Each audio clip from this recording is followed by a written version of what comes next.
was a crazy week. Hi everyone, welcome back to my channel. My name is Kara. It's great to have you here. I can't believe over a week has already gone by. It was an absolute whirlwind. I learned a lot, and if you could tell, my voice is a little hoarse from being run down, so we'll definitely talk about that. But I thought I'd share with you everything that I wish I knew or what I learned, tips that I learned during this first crazy week. He's been a really good baby. He's a really good boy, but he's still a newborn, so very demanding and lots to learn, so I thought I would just share that with you. Okay, so my first tip is before the baby arrives, try to set up diapering stations all over the house wherever you can. And if you can't do that, at least try to set up or make a diaper caddy so that you can bring it with you from room to room. We live in a 2-story house, so we set up a pack and play downstairs, and we use that as our downstairs diapering station, and it's come in super handy. But we also did need to move a bunch of diapering stuff into our bedroom because not every night do I want to, go over to the nursery to change him. Sometimes you just want to do it right there on your bed. So try to set up diapering stations all over your house, and try to put extra diaper pails on your registry. And if you don't get extra diaper pails, that's okay. Maybe just get regular kitchen trash cans.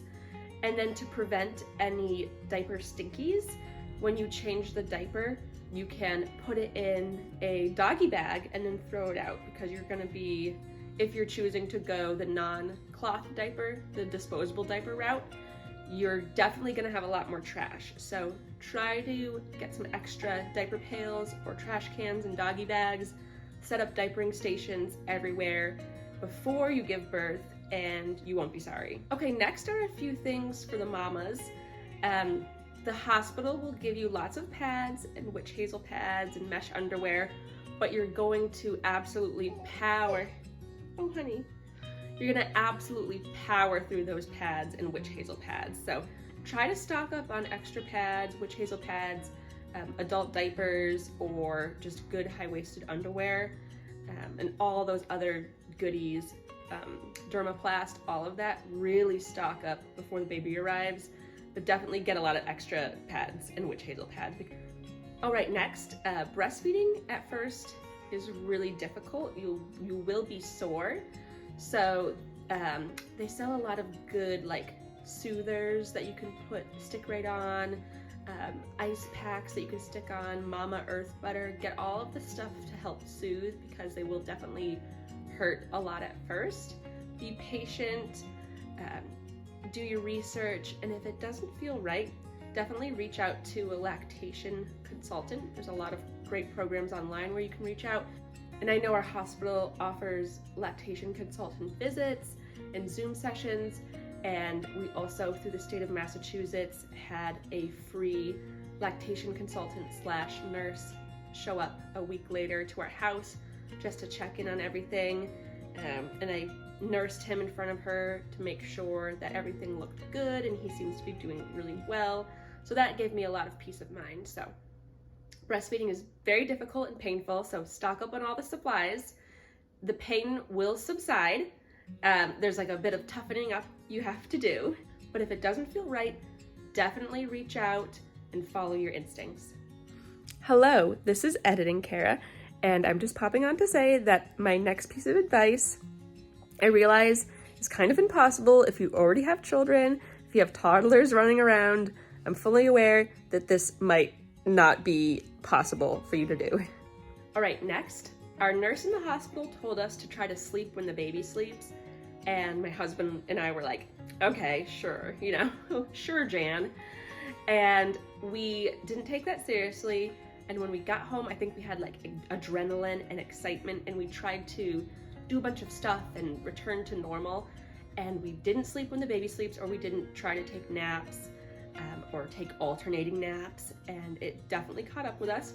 Hence my rough sounding voice right now, because it definitely wore us both out and we got kind of sick actually. So actually try. My advice is to actually try to nap when the baby naps. And with that leads me to my next advice, and that is to definitely accept help. People want to help.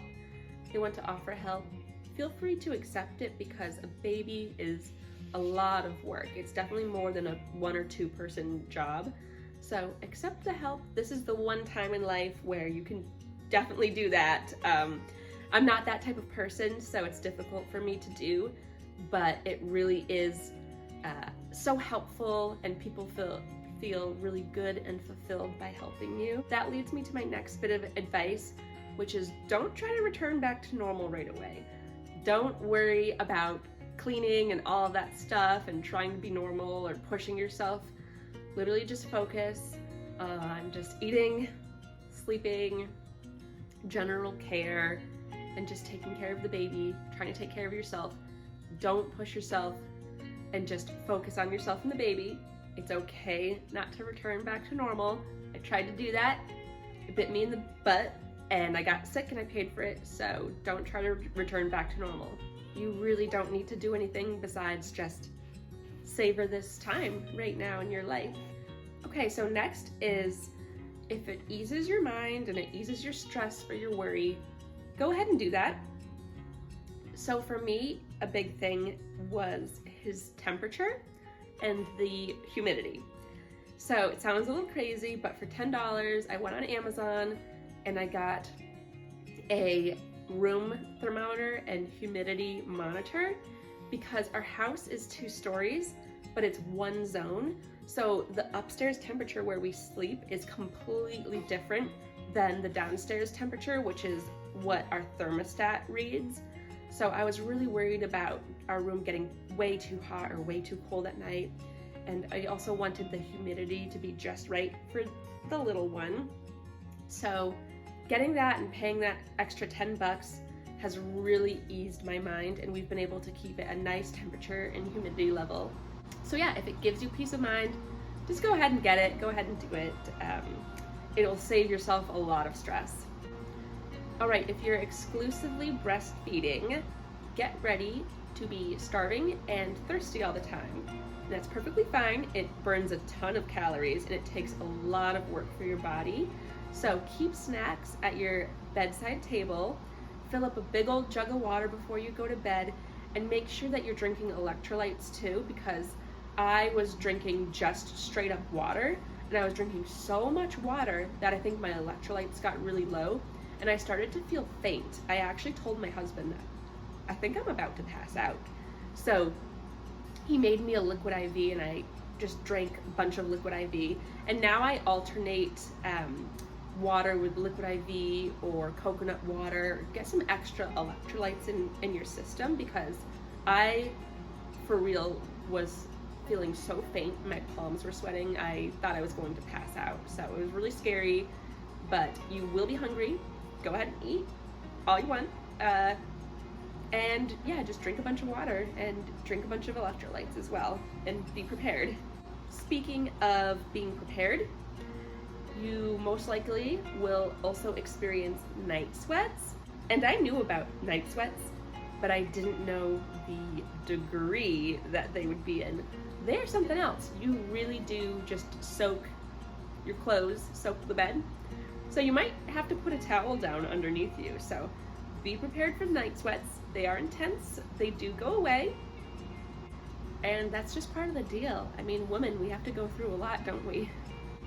Okay, the next things I wish I knew, or tips that I learned, or what I learned during the first week that have to do with the baby, what layers the baby needs to wear for what temperatures. And this is because we live in New England, so the temperature's all over the place. Go ahead and do your research online and learn what layers the baby needs to wear for sleeping, especially if you're swaddling the baby, just to keep them at a safe temperature. Okay, next is learn how to swaddle.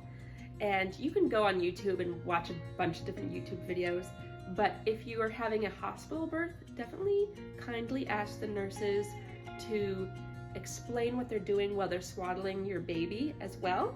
I know a bunch of our nurses, they all had different techniques, so it was really interesting seeing what different techniques each nurse used and applying that to our baby.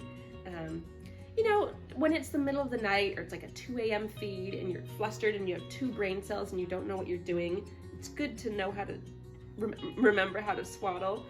But if that isn't working for you, we did pick up a few of the Swaddle Me swaddles, which are just Velcro swaddles that are really easy. You know, sometimes you just don't have the mental capacity to be doing a traditional swaddle. So my advice would be, you know, purchase basic swaddles, but also maybe buy 1 or 2 different types of swaddles that have like the Velcro or the zippers, and just play around and see what works best for you and your baby. Next is learn how to diaper your baby. This sounds like it's straightforward and we thought we were doing everything right, but we were lifting up his little leggies and his behind to shove the diaper underneath, when really the recommended technique is to roll them onto their side and slide the diaper under so it's not hurting their hips. And lastly, my last bit of advice is that infants cannot be sleep trained. They really don't have a schedule. They're basically nocturnal. It's all over the place. Don't be flustered. Don't be frustrated. It's not going to happen for a little while. But that being said, there are a few things to start working towards that goal. So I try to do longer feeds during the day. I'm starting to keep his wake periods a little bit longer. Engage him when he's awake, do tummy time when he's awake, flashcards, just engage with him, keep him up. Of course I let him nap when he wants to nap, and I'm not too strict about anything. But by doing that, our nighttime feeds are definitely a little more predictable, which is really nice. But again, you can't really sleep train a newborn, but at least trying these few things and learning my own baby's cues has definitely helped. So newborns, like I said, can't be sleep trained, but try to learn your baby's cues, see what they want, and just work with their natural rhythm. Try to survive these first few weeks. You got this. So if you're a new parent, congratulations. If you're pregnant, congratulations. If you're trying to conceive, I am here for you, and I'm thinking of you. Thank you so much for watching today's video. I know the production value probably won't be that amazing just because we're kind of in the depths here of this phase of our life. But I promise I will try to keep on schedule with my uploads, and let me know what you'd like to see. I have a whole list of videos that I'd like to make for you, but feel free to comment any videos you'd like me to make. What do you like on my channel? What can I post more of? Let me know what you'd like to see. Thank you so much for watching. Please like this video and subscribe to show your support and to show YouTube that I exist. And I will see you next week.